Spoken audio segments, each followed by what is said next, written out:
Hello and welcome back to Millennial Knowledge. In this video, we're going to talk about Trump impeachment and the House committee vote postponed after the marathon debate yesterday, which was Thursday, December 12th.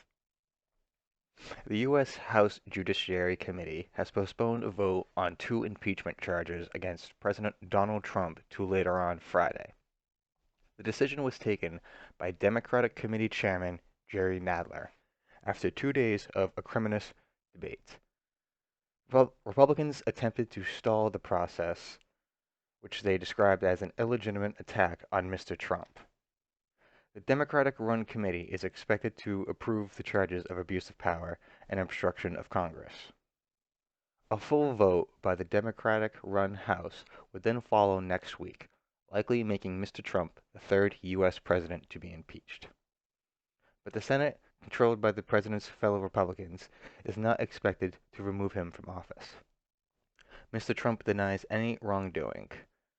No crime, he wrote on Twitter early Thursday. Mr. Nadler said the vote would not take place until 10 a.m. local time, 1500 General Mountain Time, on Friday. There are 41 members, 24 Democrats and 17 Republicans, on the Judicial Committee.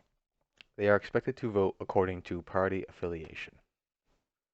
What do the articles of impeachment say, you might ask, if you have not read them or if you've not been exposed to them in the past 3 weeks in particular or 3 years?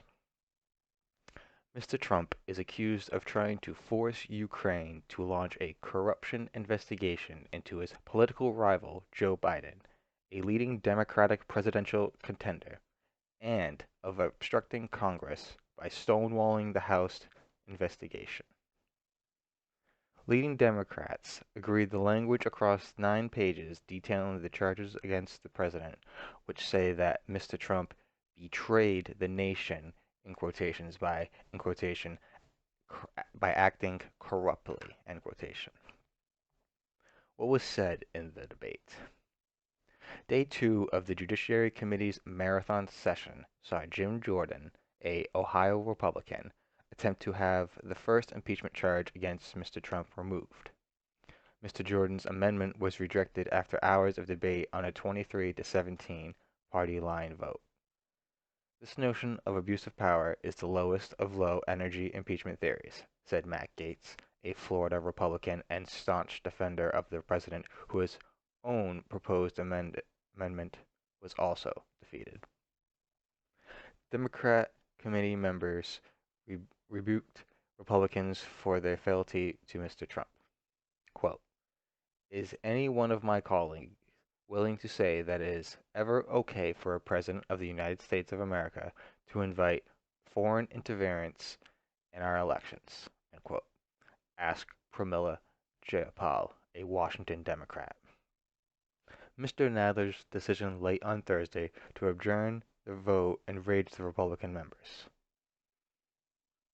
What will happen next week in the House? A handful of Democrats in swing districts remain unsure how they will vote on impeachment when it comes to next week's debate, but Democrats have a 36-seat lead over the Republicans in the House, so passage is still expected to go ahead. As long as we all expect that every Democrat's going to go with it and every Republican's going to go with it. We've already seen in the past when Nancy Pelosi was going for impeachment on different charges, I might add, there were 2 Democrats that said no. Now, granted, these were different people, but I am also a person that believes just because you say you are Republican or you say you are Democrat does not mean you are automatically going to vote for that. Now, I also do not have experience with political or bureaucratic people. I have experience with people, and I find that a person is never defined by one thing, and I'm sure most of you would agree with that. Democrats stepped back from including in the impeachment charges findings by Special Counsel Robert Mueller that Mr. Trump may have obstructed the Justice Department's inquiry into alleged Russia election meddling. Party's lawmakers from the more conservative districts have argued the focus should be limited to Ukraine. Democratic leader Nancy Pelosi said on Thursday they would not whip the historical vote, allowing members to make their own personal choice. Now, what will happen in the Senate, you might ask? The Senate is expected to hold a trial next month on the charges and acquit the president. Republicans who hold sway in the chamber appear to favor a quick vote, limiting political fanfare. Now, the only thing is I'd have to refer to what I literally just said, is that you have to assume that Republicans are going to stick with Republicans, even though there's plenty of Republicans and Democrats who are in districts that were voted in for moderate reasons. And the Republicans who are saying it's going to be a quick vote either are telling the truth and the Republicans are idiot, mainly McConnell, or they don't know what they're talking about and they're just hoping for a quick vote because the Democrats are taking so long. It would be wise of the Republicans to make this last as long as possible in the Senate. Why? Because there's at least three Democratic nominees that would have to be indisposed of instead of campaigning. They'd be busy with Senate hearings and instead of indisposed. That could be dead, even though many of them could be dead. Bernie Sanders, old as dirt, could be dead this morning because he's old, or tomorrow. Who knows? Hopefully not. Not hoping for it. Elizabeth Warren, old, but not the point. She would also be taking away from her campaign. She's been sliding as of late, anyways, so she does not need to be taking away from her campaign for months. But then again, that could be good for her because the more she talks, the more people realize she sucks. And I mean, I've lived in Massachusetts all my life, and I know a lot about her. I have my own personal opinions about her. I try not to let personal opinions affect how I think of a nominee for presidential election. 'Cause after the last presidency, oh, I'm sorry, last president election, uh, you can't just base it on feelings because both of them suck. Trump sucks. Hillary sucks. Neither one of them is better than the other. They both have their faults. They both have their strengths. But right now, seeing what we are experiencing in this country, America, Trump has been a decent choice, at least. As a middle class person, I pay lower in taxes, which is really like all I care about. I get paid more. Uh, Everyone I know is happy and having a good life.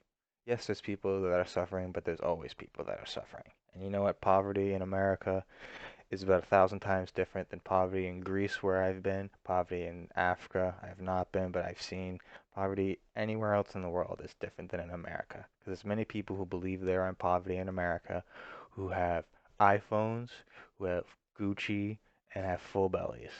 Yes, there are people who are homeless and uh, povered. I was gonna say in poverty, but wouldn't make sense. That don't have full bellies, don't have iPhones, don't have nothing. They live under a bridge, or they live on Skid Row, or they live somewhere in New England, and hopefully not right now because it's December, and this is when homeless people get cut down by the cold, among other things, unfortunately.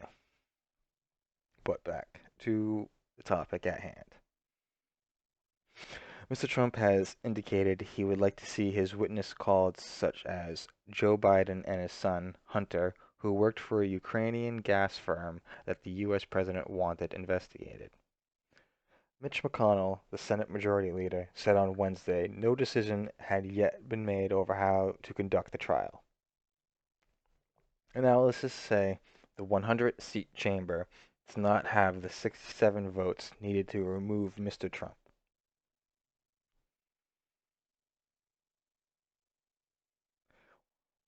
What happens in the next impeachment process? 6 House committees investigating President Trump make submissions to the House Judiciary Committee, which considers the case for impeachment, which goes either one of two ways. Insufficient evidence of wrongdoing is found, therefore Trump remains in office. Or, sufficient evidence of wrongdoing is found. The House votes on articles of impeachment, which then will go one of two ways. You get less than majority support for impeachment, Trump remains in office. Or you get a simple majority, 51% of the vote, to support impeachment. Trump is then impeached and trial begins in the Senate. After the trial, the Senate votes on whether to convict the president. It goes one of two ways. Less than 2/3 of the Senate votes to convict, which means 67%. 2 out of 3 senators have to vote for that. Okay? If that happens, Trump remains in office. The other way is 2/3, 67% of the Senate votes to convict. Trump is removed from office, and then Vice President Pence takes over. That's the one thing people never seem to understand. Pence would be the president. If y'all don't like Trump because he's Trump and Celebrity Apprentice, fine. You just don't like the optics of him. If you don't like Trump because of his policies and he's, in quotations, Republican, even though he only ran Republican because, like he said, we would vote for him because he knows how to run for us, he's a Democrat. Come on, Democrats of 20 years ago, or even 30 years ago, are now Republican. Look at Elizabeth Warren. She was prime Wall Street Republican. And now she's old, prime Democrat Wall Street. I mean, I don't know what else to say about this, even though I'm gonna keep going.